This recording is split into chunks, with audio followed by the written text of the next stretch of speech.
नमस्कार, हरियाणा न्यूज देख रहे हैं आप और मैं हूं आपके साथ चविष्का अत्री। नेता प्रतिपक्ष भूपेंद्र सिंह हुड्डा ने आज प्रेस कॉन्फ्रेंस कर हरियाणा सरकार पर जमकर निशाना साधा है। हुड्डा ने प्रदेश की कानून व्यवस्था को लेकर सरकार को घेरा और कई मुद्दों पर सवाल उठाए।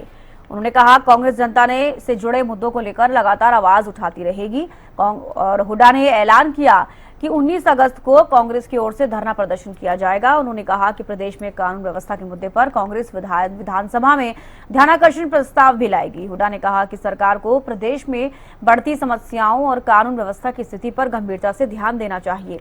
कांग्रेस इन मुद्दों को सदन से लेकर सड़क तक उठाएगी।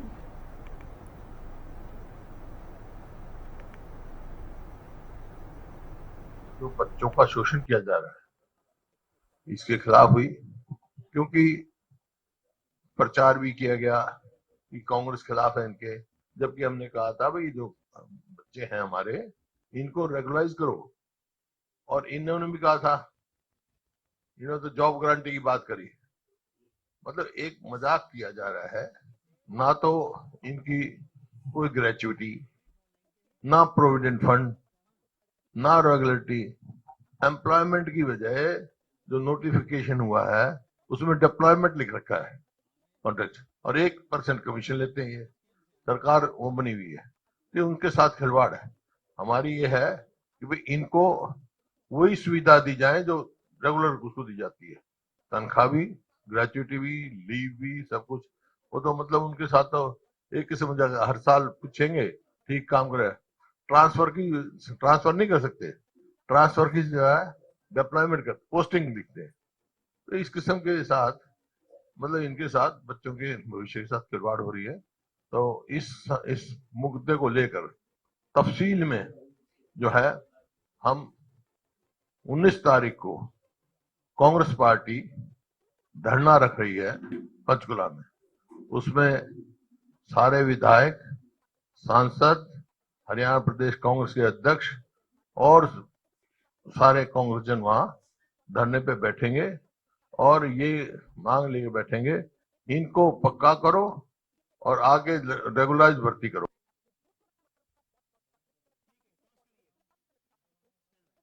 हमारे साथ जो मेहमान जुड़े हैं, एक बार आपसे रूबरू करवा देती हूँ। बीजेपी प्रवक्ता रामराजी शर्मा हमारे साथ जुड़ गए हैं। सर, बहुत स्वागत है। बजरंग दास जी, कांग्रेस प्रवक्ता, हमारे साथ जुड़े हैं। सर, आपका भी बहुत स्वागत है। बजरंग दास जी, सबसे पहले मैं आपका ही रुख करना चाहूंगी। आज नेता प्रतिपक्ष भूपेंद्र सिंह हुड्डा ने प्रेस कॉन्फ्रेंस की और कई तमाम चीजें उन्होंने इस प्रेस कॉन्फ्रेंस में बोली है। एक तो सबसे बड़ी बात कि 19 अगस्त को धरना प्रदर्शन कांग्रेस हरियाणा में करने वाली है। दूसरी, मानसून सत्र में आप कानून व्यवस्था को लेकर ध्यानाकर्षण प्रस्ताव लेकर आएंगे। क्या कहना चाहेंगे आप इन दोनों को लेकर? ये सही कहा है। सीएलपी नेता ने आज हरियाणा क्राइम का अड्डा बन चुका है जी। हरियाणा में कानून व्यवस्था की स्थिति वक्त से बदतर हो चुकी है। हर रोज 4 हत्याएं हरियाणा के अंदर हो रही है और डेली लूटपाट, हत्या, फरोख्ती की आम वारदात हरियाणा में देखने को मिल रही है। यहाँ तक कि आज हरियाणा अपराध के मामले में अफगानिस्तान में है। खुलेआम हरियाणा में नशा बिक रहा है। कॉलेजों के बाद हरियाणा के अंदर नशा बिक रहा है। ऐसी स्थिति हरियाणा के अंदर नशे की हो चुकी है। और जहाँ तक कि अपने अपराध का मामले की बात बताना चाहता हूँ, आज क्या स्थिति है। आज प्रदेश का व्यापारी, उद्योगपति, आम जनता अपनी जान माल की सुरक्षा के लिए पूरी तरह से भयभीत है। और लोग, अपराधी जो जेल में बैठे हुए, विदेशों में बैठे हुए अपना गैंग चला रहे और कहते हैं कि हाँ फरोख्ती हमने मांगी है, हाँ गोली हमने चलाई है, पैसे लेंगे, पैसे नहीं देंगे तो जान से मारेंगे। 2 करोड़ लाओ, 5 करोड़ लाओ, 10 करोड़ लाओ, 7 लाख लाओ। खुलेआम फरोख्ती बांध रहे हैं, गैंग चला रहे हैं। कोई किसी प्रकार का भय नाम की चीज अपराधियों के नहीं है। आज अपराधी चुस्त है, अपराधी चुस्त है और सरकार सुस्त पड़ी है। ऐसी स्थिति हरियाणा के अंदर है। और मेरी कहने की बात एक है, सरकार को लाइन ऑर्डर की स्थिति में सुधार लाना चाहिए। अपराधियों को पक्का इलाज करना चाहिए। अपराधियों को खौफ होना चाहिए कि अपराधी कोई अपराध ना करे, ये खौफ होना चाहिए। इसके लिए सरकार को पॉलिसी बनानी चाहिए। पॉलिसी क्या बनानी चाहिए? मान लो जिस एरिया के अंदर कोई वारदात होती है तो उस एरिया के चौकी की जो इंचार्ज है, थाना का इंचार्ज है, उसकी जिम्मेदारी फिक्स के लिए तेरे एरिया में यहाँ लूटपाट कैसे होगी, हत्या कैसे होगी, नशा कैसा बिक रहा है, नशा जब बिक रहा है इसका मतलब कोई चिमनी बकती है, लेन देन धंधा चल रहा है जब तो नशा बिक रहा है। और एक बात और बताता हूँ, पूरा हरियाणा के अंदर जितने भी चौकी है, थाने हैं, सबके अंदर अपराधियों पूरा बाई रहता है, पूरा रिकॉर्ड अपराधियों उनके पास होता है। जब अपराधियों रिकॉर्ड उनके पास है और खुले तौर पर पता भी जो अपराध करने वाला है, जो लूटपाट करने वाला है, जो नशा बेचने वाला है, क्यों नहीं पुलिस प्रशासन पहले बेटी साथ कार्रवाई करे ताकि अपराधी में हिम्मत ना पड़े। ये जरूरी है, सरकार को इसके लिए कठोर कदम उठाने की जरूरत है और पुलिस प्रशासन की जुम्मेवारी फिक्स करने की जरूरत है, ईमानदार पुलिस अधिकारियों के लगाने की जरूरत है। और जहाँ तक कि आप देखोगे थाने के अंदर देखो आप पुलिस विभाग के अंदर 50% से ज्यादा पुलिस कर्मचारी की कमी है, पुलिस अधिकारियों की कमी है, स्टाफ की कमी है, मूलभूत सुविधा नहीं है। कैसे ये अपराधियों से लड़ पाएंगे जब तक आप जो जितने पुलिस कर्मचारी की जरूरत है, जितने अधिकारी की जरूरत है, आप उसकी नई भर्ती नहीं करोगे, नए अधिकारी नहीं लगाओगे, नई पुलिस की भर्ती नहीं करोगे, तो कैसे जो अपराधियों से पुलिस प्रशासन लड़ पाएगी, उनको काबू कर पाएगी? ये एक बहुत बड़ा चिंता का विषय है। आप देखिए, मान लो हरियाणा का मुख्यमंत्री है, हरियाणा के मुख्यमंत्री ने एक छोटा सा कार्यक्रम करना है, 5 जिले की पुलिस फोर्स उसकी सूक्षा मानी जाती है, नाकेबंदी कर देती है। एक मंत्री कहीं छोटी मीटिंग करता है, 3-3 पीसीआर लेके घूम रहा है, 20-20 30 पुलिस कर्मचारी उसकी ड्यूटी बढ़ जाते हैं। तो भाई बाकी जनता राम भरोसे जाओ है, छोटा सा प्रोग्राम। यानी कि कानून व्यवस्था को लेकर कांग्रेस सवाल खड़े कर रही है और इसीलिए एक 19 अगस्त को धरना प्रदर्शन होगा। दूसरी ओर आप भर्ती की मांग कर रहे हैं कि जब पुलिस कर्मचारी इतने ज्यादा नहीं है तो सुरक्षा व्यवस्था को कैसे दुरुस्त किया जाएगा। ठीक है बजरंग दास जी, मैं आपके पास लौटूंगी। रामराजी शर्मा भी हमारे साथ बीजेपी प्रवक्ता जुड़े हुए हैं। रामराजी जी, आपने बजरंग दास जी को सुना, उन्होंने 2 चीजें कही हैं। एक तो कांग्रेस भी जो लगातार अब कह रही है हरियाणा में कि 19 तारीख को 19 अगस्त को धरना प्रदर्शन कांग्रेस द्वारा किया जाएगा, जिसमें तमाम कांग्रेस के विधायक, सांसद, प्रदेश अध्यक्ष तमाम सभी मौजूद रहेंगे, धरना प्रदर्शन करेंगे। कानून व्यवस्था को लेकर ध्यानाकर्षण प्रस्ताव मानसून सत्र में लाया जाएगा। क्या कहना चाहेंगे आप इसको लेकर? देखो जी, पहले तो मैं आपको, हमारे बड़े भाई बजरंग दास गर्ग जी को और हमारे प्रदेश की, देश की देवतुल्य जनता जनार्दन को आप शिवरात्रि महापर्व की हार्दिक बधाई शुभकामनाएं देता हूं। और मैं शंकर बाबा से, भोले बाबा से प्रार्थना करता हूं कि सभी के ऊपर ऐसे ही कृपा दृष्टि बनाए रखें। मैं सभी के उज्जवल भविष्य, उत्तम स्वास्थ्य, दीर्घायु की कामना करता हूं। फिर आपकी बात का जवाब देता हूं। देखो, जिन्होंने SKRM की बात कही और लॉ एंड ऑर्डर की बात कही, मैं पहले लॉ एंड ऑर्डर पर बता देता हूं आपको। हमारा लॉ एंड ऑर्डर बहुत बढ़िया है। ये डॉक्टर नायब सिंह सैनी जी का हरियाणा, नशा मुक्त हरियाणा, अपराध मुक्त हरियाणा और भ्रष्टाचार मुक्त हरियाणा। मैं आपको बताना चाहूंगा, अपराध के आंकड़ों में कमी आई है। मैं 2025 और 24 के आंकड़े मैं इतना ही तुलना करूंगा क्योंकि बहुत लंबा हो जाएगा। इसमें हत्या के केस में 5.6% कमी आई है, दुष्कर्म के केस में 25% की कमी आई है, डकैती के केस में 24% की कमी आई है, स्नैचिंग के केस में 12% की कमी आई है, चोरी के मामलों में 13% की कमी आई है, फिरौती उगाई के मामलों में 40% की कमी आई है, 40%। और जनवरी का डाटा है, अरे बोले बड़े भाई, जनवरी में 8.24% की कमी आई है, दुष्कर्म के मामले में 45% की कमी आई है, डकैती के मामले में 77% की कमी आई है, हत्या के मामले में 15% की कमी आई है, महिलाओं के ऊपर जो अपराध हो रहा था उसके मामले में 16.26% की कमी आई है।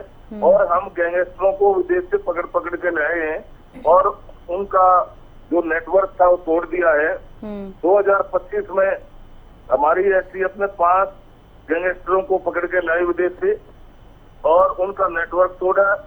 उनके जोगिंदर जोंग गैंग के वो थे, फिलिस्तीन से आए थे, और नरेश नरसी, कुणाल जून, नैनपाल बड़ली, लखविंदर लखा 2026 में 9 गैंगस्टरों को अब तक ले आए हैं और एसटीएफ ने 22 गैंगस्टरों से को पहले भी ले आई थी। इसमें विदेश में दबाव डाला जा रहा है। 63 लुकआउट सर्कुलर LOC जारी कर दिए गए हैं। 20 रेड कॉर्नर नोटिस जारी कर दिए गए हैं। 41 पासपोर्ट रद्द कर दिए गए हैं। 51 गैंगस्टर सीमित करके जो विदेश में भागे थे 9 डिटेन किए जा चुके हैं। 17 अपराधी 2025 में मैंने बताया वो डिपोर्ट कर दिए गए हैं। 3 ये जो मारने वाले हैं, जो जितने मारे गए हैं मैं उनका बता देता हूँ आपको। ऐसा नहीं है, इनकाउंटर भी हुए हैं। 32 महीने में 25 बदमाश मारे जा चुके हैं, जिसमें गुड़गांव में 6, सोनीपत में 5, झज्जर में 4, यमुनानगर, पलवल, फतेहाबाद, करनाल 2, रोहतक, अम्बाला में 1 और अपराधियों का हमारा उद्देश्य अपराधियों में खौफ रहे हमारी पुलिस का। अव्वल नंबर की पुलिस हमारी मानी जाती है, जनता में भरोसा रहे और माननीय मुख्यमंत्री जी समय समय पे गृह विभाग की, पुलिस विभाग की समीक्षा बैठक लेते रहते हैं, जिसमें माननीय हमारे DGP साहब, CID चीफ, होम सेक्रेटरी, सभी जिलों के SP, सभी रेंज के IG, सभी पुलिस कमिश्नर ये भाग लेते रहते हैं, उच्च अधिकारी भाग लेते रहते हैं। माननीय मुख्यमंत्री जी ने चेतावनी दी थी कि भाई अपराधियों या तो अपराध छोड़ दो या हरियाणा छोड़ दो या परिणाम भुगतने के लिए तैयार रहो। ठीक है, हमारी पुलिस को अपराधियों से निपटना आता है। मैंने पुलिस को खुली छूट दे रखी है। ऑन द स्पॉट हमारी पुलिस फैसला ले सकती है और उसी का रिजल्ट है मात्र 32 महीने में, लगभग 2.5 साल में 25 बदमाश मारे जा चुके हैं, 25 अपराधी मारे जा चुके हैं और मात्र 3 दिन में अभी हमारे DGP साहब ने ऑपरेशन ट्रैक डाउन चलाया था। 3 दिन में 903 अपराधी पकड़ लिए, जिसमें 139 गंभीर अपराधी हैं। तो मेरा कहने का भाव ये है, अपराध के आंकड़ों में कमी आई है। इन्होंने कहा भर्ती नहीं हो रही, उसका भी मैं जवाब देता हूँ। इनका भर्ती रोको गैंग, जल्दी से जवाब दे भर्ती रोको गैंग। हम और भी भर्ती कर लेते, लेकिन ये भर्ती रोको गैंग माननीय उच्च न्यायालय में कोई छोटा मोटा कोई एलिगेशन लगा के उस माननीय उच्च न्यायालय से सटे ले लेता है, फिर उसमें देरी हो जाती है। उस सटे को ठीक कराने में, उसको ठीक करने में उसमें समय लगता है, और भी भर्ती कर लेते। और HRM की जहाँ तक बात है, ये HRM में वही बच्चे हैं जो इनके टाइम में ठेकेदारी प्रथा में होते थे। इनके टाइम में ठेकेदारी प्रथा होती थी और मुख्यमंत्री अपने चेते को ठेका देता था और वो ठेकेदार पैसे लेके भर्ती करता था, ना उनका PF ESI जमा कराता, ना उनको पूरी तनख्वाह देता। ठीक है रामराज जी, देता फिर दूसरों को भर्ती कर देता। हमने उस प्रथा को तोड़ा। आज ये 1.25 लाख कर्मचारी वही है जो इनके टाइम में ठेकेदारी प्रथा में होते थे और माननीय मुख्यमंत्री जी जुबान के धनी है। उन्होंने उस टाइम में जब हमारी पार्टी ने उनको 2nd टाइम का मुख्यमंत्री घोषित किया था, उस टाइम में वादा किया था कि भाइयों भगवान की कृपा से, भगवान रूपी जनता के आशीर्वाद से हमारी तीसरी बार सरकार बनेगी। ठीक है रामराज जी, आपने अपने तमाम सवालों के जवाब दिए। ठीक है, मैं लौटूंगी आपके पास। बजरंग दास जी, आपने सुना रामराज जी शर्मा जो हमारे साथ जुड़े हुए हैं, BJP प्रवक्ता, उन्होंने परसेंटेज के हिसाब से बताया है कि कौन कौन से ऐसे अपराध हैं जिनमें कमी आई है। आपने सुना होगा 1% उन्होंने गिनाई है अब तक के इतने सालों में। दूसरी तरफ ये है भर्ती रोको गैंग का जिक्र किया है। ठेका प्रथा कांग्रेस में चलती थी जिसको खत्म किया गया। अब आप क्या कहना चाहेंगे कि कानून व्यवस्था पर कांग्रेस लगातार सवाल खड़े कर रही है, लेकिन बीजेपी हमेशा ये कहती है कि ये आपकी सरकार के समय से चली आ रही चीजें हैं जिन पर संयम रखा जा रहा है, उन पर कंट्रोल किया जा रहा है। पूरे 32 महीनों में 25 एनकाउंटर भी हुए, बदमाशों को मारा गया, ये भी उन्होंने बताया। क्या कहेंगे? हेलो मैडम जी, देखिए इन्होंने कहा अपराध कम हुआ है जी। अपराध पहले से 2 गुना बढ़ा है। महिलाओं के साथ यौन शोषण का मामले में हरियाणा नंबर 1 है। बच्चों के साथ तो यौन शोषण का मामले में नंबर 1 चल रहा है। नशा के अंदर मामले में नंबर 1। मुख्यमंत्री जी पंजाब में जाते हैं, हेलीकॉप्टर उठाते हैं, चंडीगढ़ से दिल्ली चले जाएंगे, दिल्ली से हेलीकॉप्टर उठा के कहा पूछेंगे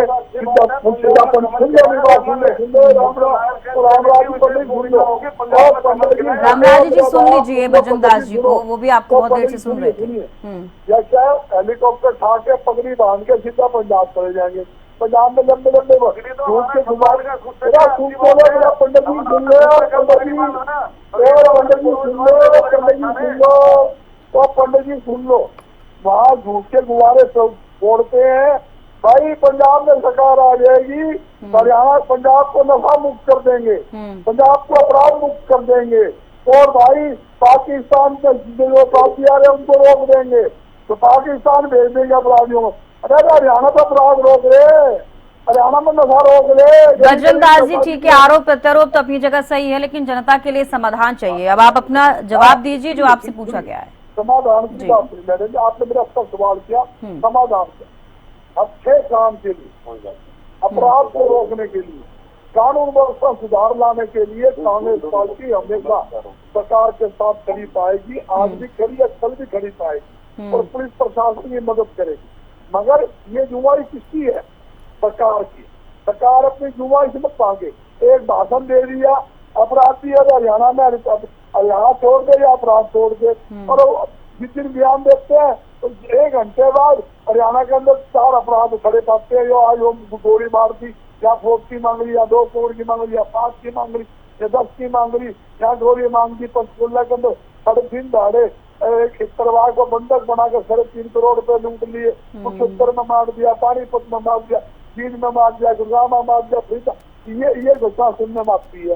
तो मैं कहता हूँ ये घटनाओं को रोकने की जिम्मेवारी सरकार की है, इसलिए सरकार को कठोर कदम उठाने पड़ेंगे, पुलिस प्रशासन को फ्री हैंड देने पड़ेंगे। जितने हरियाणा के अंदर जितने भी अपराधी है उनका इलाज करना पड़ेगा। दूसरा, सबसे मोटा अपराध जो चल रहा है जेलों से चल रहा है। मैं पूछता हूँ जेल के अंदर बैठे अपराधी तो मोबाइल की तरफ होती मांग रहे, गैंग चला रहे हैं, जेल के अंदर मोबाइल कहाँ से आया अपराधियों के पास? इनका मतलब जेल प्रशासन अपराधियों से मिला हुआ है और गलत काम करवा रहे हैं। जब भी केंद्र पता लगे भी फलाना अपराधी ने जेल से टेलीफोन किया, फलाने अपराधी ने फरोख्ती मांगी, फलाने अपराधी ने गैंग चलाया, तो उसी समय तुम प्रवास से जेल प्रशासन के खिलाफ सरकार को FIR दर्ज करके उनके खिलाफ भी कार्रवाई करनी चाहिए, क्योंकि भी तेरे जेल के अंदर से टेलीफोन हो रहे हैं, तेरे जेल से फरोख्ती मांगी जा रही है, तेरे जेल से हत्याएं हो रही है, तेरे जेल से गैंग चल रहा है।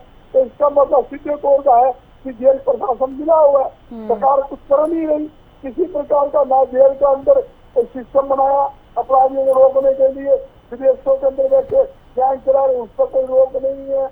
और हरियाणा के अंदर खुलेआम नशा दिख रहा है। अरे नशा भी नुकसा है क्या? नशा के लिए एरिया है, इस एरिया दिख रहा है, किस एरिया में ये लोग नशा बेचने वाले, ये चिट्टा बेचने वाले हैं, ये अफीम बेचने वाले हैं। तो सरकार को कदम उठाने की है, पहले कदम क्यों उठाते? चूड़ी उठाते। नशा बेचने वाला मोटा पैसा सरकार के खेतों को देता है, पुलिस प्रशासन को देता है, उनकी रहनुमाई के अंदर, मैं खुला कह रहा हूँ, उनकी रहनुमाई में नशा दिखता है, उनकी रहनुमाई में गलत काम हो रहे हैं। इस कारण ठीक है बजरंग दास जी, आपके सवालों का जवाब ले लेते हैं। ठीक है रामराजी जी, आपने सुना बजरंग दास जी ने क्या कहा है। खुलेआम हरियाणा में नशा बिक रहा है, अब इसको लेकर क्या कहना आप चाहेंगे? और इससे पहले आप जो कुछ कह रहे थे आप वो भी कहिए। देखो मैं बताऊं, ये इनके टाइम की व्यवस्था खराब करी हुई है। हम इसमें सुधारीकरण कर रहे हैं, हमने बहुत सुधार कर दिया, और जो नशा माफिया है उनकी कमर तोड़ दी है। उनके मकान भी अवैध रूप से जो मकान बने हुए थे वो भी ढा दिए गए हैं। तो हमारी पुलिस ने बहुत एक्शन लिया है। और जैसे मैंने इनको बताया, मैंने आंकड़े वाइज बताया, मेरा इनसे विनम्र आग्रह है विपक्ष वाले भाइयों से कि वो सदन की कार्रवाई में हिस्सा लें और सदन का समय खराब ना करें। अपने अपने इलाके की सभी MLA साहिबान अपने अपने इलाके की आवाज उठाएं, वहाँ पे अपने अपने इलाके की समस्या बताएं। समस्या का समाधान के लिए माननीय मुख्यमंत्री जी और हमारे मंत्रिमंडल के सभी सदस्य वो वहाँ पे विराजमान रहेंगे। लेकिन इनका एक आदत है, इनका इतिहास रहा है, ये सदन में तो सामना कर नहीं पाते, ये बाहर भाग जाते हैं, बाहर आकर शोर मचाते हैं। जैसे ही हमारे लोकसभा राज्यसभा का मानसून सत्र चल रहा है, वहाँ भी इन्होंने ऐसे ही किया। राहुल गांधी वहाँ तो रहते नहीं, बाहर आगे नौटंकी करते, कभी प्रधानमंत्री जी के निवास पर आगे नौटंकी करते हैं।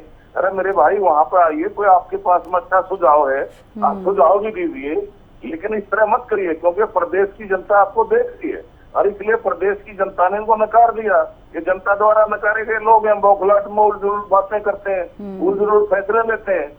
और जबकि सच्चाई ये है, हमारी सरकार पारदर्शिता के आधार पर काम कर रही है। आज इन्वेस्टर की पहली पसंद हरियाणा बढ़ता जा रहा है, 10 IMT और बनने जा रही हैं। आज इंडस्ट्रियल हब हरियाणा बन रहा है और ये हमारा लॉ एंड ऑर्डर बढ़िया जब तो बन रहा है और जनता हमारे से खुश है। माननीय मुख्यमंत्री जी 24 घंटे जनता की सेवा में समर्पित रहते हैं, सभी वर्गों को साथ लेकर चलते हैं और लाखों बहनों के भाई हैं। जैसे लाडो लक्ष्मी योजना की और लाभार्थियों की किस्त जारी कर दी कल माननीय मुख्यमंत्री जी ने, और लाडो लक्ष्मी योजना में भी हमारी बहनें जो 1,80,000 तक जिनकी आय थी वो भी लाभार्थियों में शामिल कर ली। तो जिस तरह से हमारी सरकार काम कर रही है, चाहे वो हमारी मातृशक्ति हो, इन्होंने महिला आरक्षण बिल का विरोध किया। आधी आबादी तो इनसे उसी टाइम नाराज हो गई थी, हमारी बहनें नाराज हो गई थी उस टाइम में, और हमारी बहनों ने अपमान का बदला लिया और आगे भी लेंगी। रानी लक्ष्मीबाई की तरह उन्होंने एक दृढ़ निश्चय ले लिया कि हम कांग्रेस को हराएंगे, क्योंकि उन्होंने महिला आरक्षण का विरोध किया था। अच्छा होता महिला आरक्षण का ये साथ देते महिला आरक्षण में हमारा, तो आज हमारी बहनों की लोकसभा में, राज्यसभा में, विधानसभा, विधान परिषद में संख्या बन ज्यादा होता और ज्यादा हमारी बहनों का फायदा होता। लेकिन ये तो महिला विरोधी इन्होंने साबित कर दिया और ये युवा विरोधी है। इनके टाइम में भर्तियां कैसे होती थी मैंने बता दिया, परिवारवाद, क्षेत्रवाद, भाई भतीजावाद, जातिवाद। हमारी सरकार ने उस वाद को तोड़ा। ठीक है रामराजी जी, आप अपने आंकड़े आपने पेश किए। कानून व्यवस्था को लेकर हम बात कर रहे हैं, जैसे कि भूपेंद्र सिंह हुड्डा ने प्रेस कॉन्फ्रेंस की तमाम चीजों को लेकर उन्होंने कहा है 19 अगस्त को धरना प्रदर्शन कांग्रेस करेगी। अब देखना होगा क्या कुछ रहेगा 19 अगस्त को। और मॉनसून सत्र में ध्यानाकर्षण प्रस्ताव लाने के लिए भी कांग्रेस ने कहा है कानून व्यवस्था को लेकर। चलिए, बेहद शुक्रिया रामराजी जी जुड़ने के लिए और बजरंग दास जुड़ने के लिए, तमाम बातचीत के लिए। यहाँ रुकने छोटे से ब्रेक के लिए जल्द लौटेंगे, आप बने रहिए।